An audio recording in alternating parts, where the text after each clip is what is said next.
పేగుబంధం ఉంది కాబట్టి తల్లి బిడ్డలని సహిస్తుంది. కానీ ఏ బంధం లేకున్నా సరే మిమ్మల్ని మరో అమ్మగా మారి సహించేదే ఒక భార్య మాత్రమే.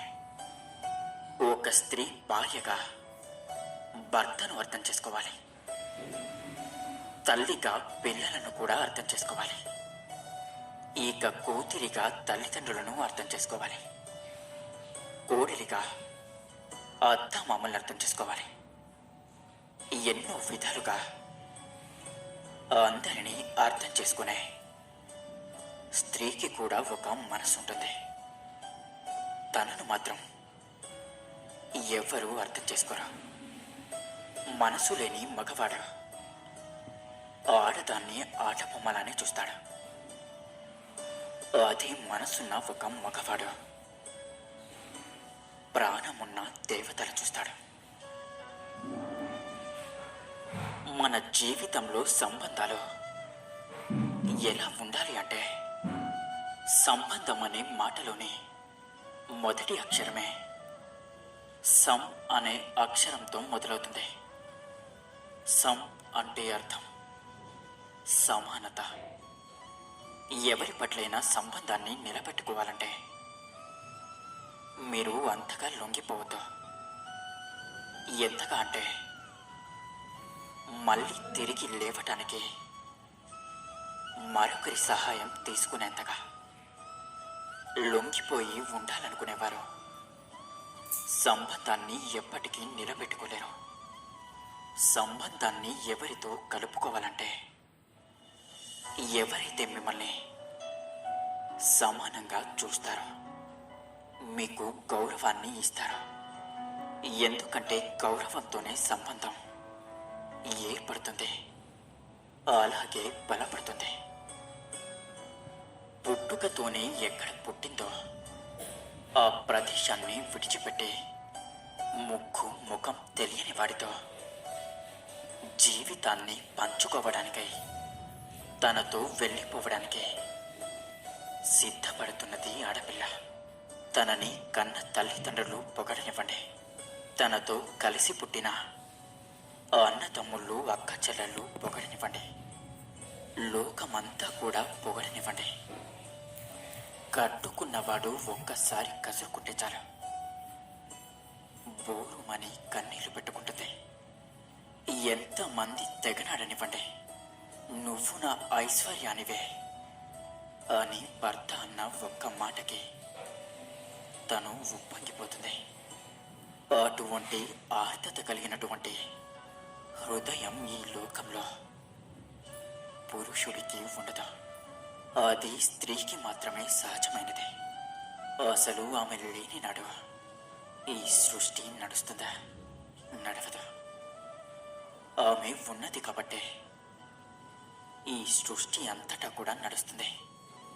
మర్చిపోకండి, స్త్రీలని మీకు సాధ్యమైనంత వరకు, సాధ్యమైనా కాకపోయినా కూడా వారిని గౌరవించండి. ఎందుకంటే దానికి వారు అర్హులు కాబట్టి. బిడ్డ నీదే, పోలికలు నీవే, వంశం నీదే, వారసత్వం కూడా నీదే. కానీ ఆ బిడ్డ తల్లి గర్భం నుండి బయటకి రావడానికి మాత్రం ప్రతి రూపాయి కూడా పుట్టింటి వాళ్ళే ఖర్చు పెట్టాలని ఏ సాంప్రదాయం చెప్పింది?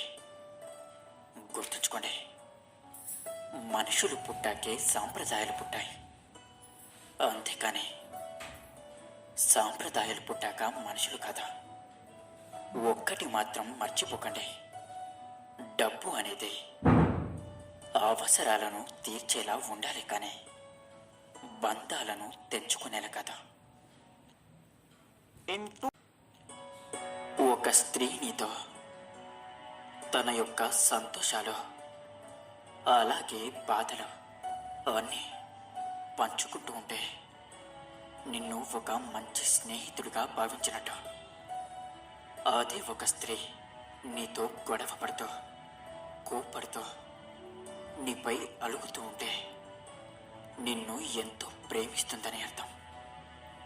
అదే ఒక స్త్రీ నీకోసం కన్నీరు కార్చిందంటే తను నిన్ను ప్రాణంలా భావించింది అని అర్థం.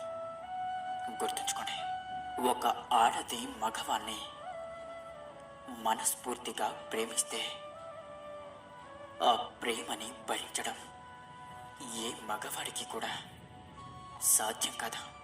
మీరు ఒప్పుకున్నా ఒప్పుకోకపోయినా ఇదే నిజం.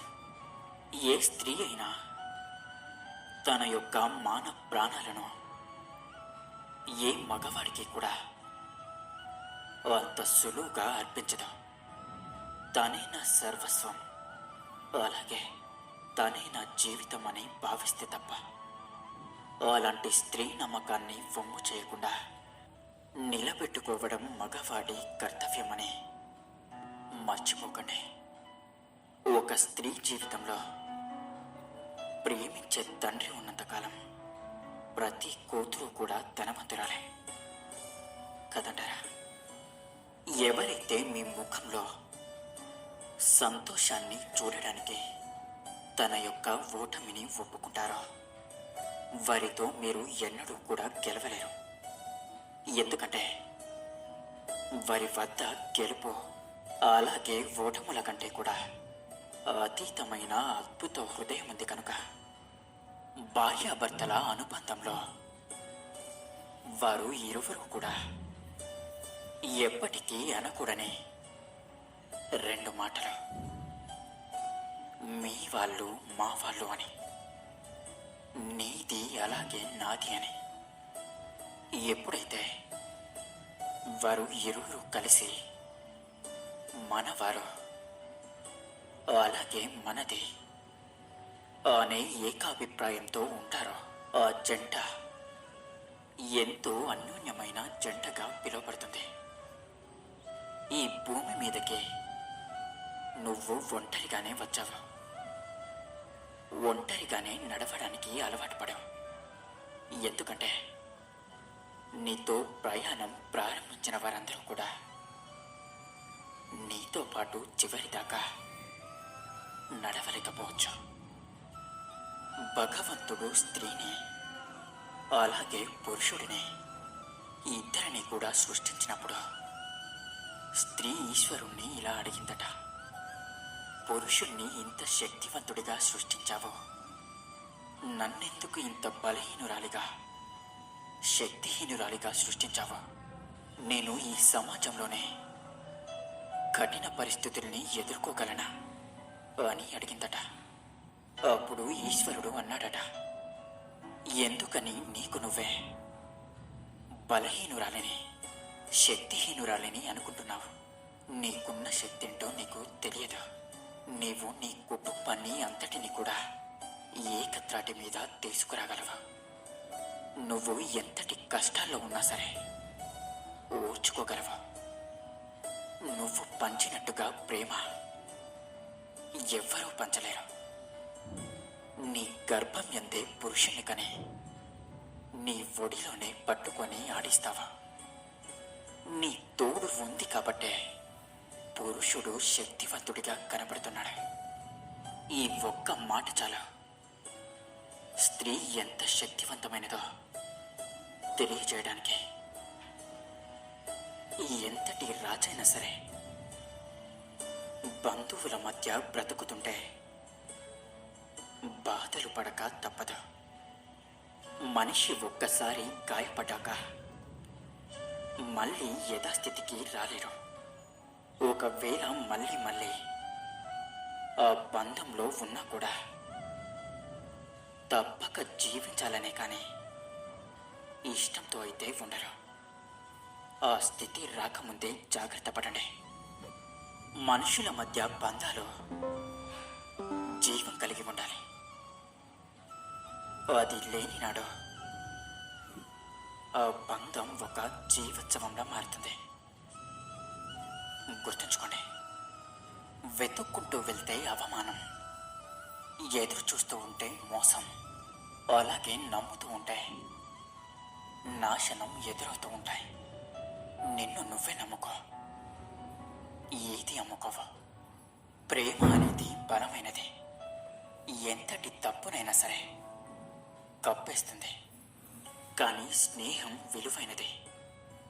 ఎలాంటి తప్పునైనా సరే సరిదిద్దుతుంది. ఇక అందరూ నాతో పాటు ప్రేమతో ధ్యానించండి. రాధా కృష్ణ. ఇన్ని మంచి సూక్తుల్లో మీకు ఏ సూక్తి నచ్చిందో కింద కామెంట్ చేయండి. అలాగే ఇలాంటి మరిన్ని వీడియోస్ కోసం వీడియోని లైక్ చేసి మన ఛానల్ని సబ్స్క్రైబ్ చేసుకోండి. ధన్యవాదాలు. Please subscribe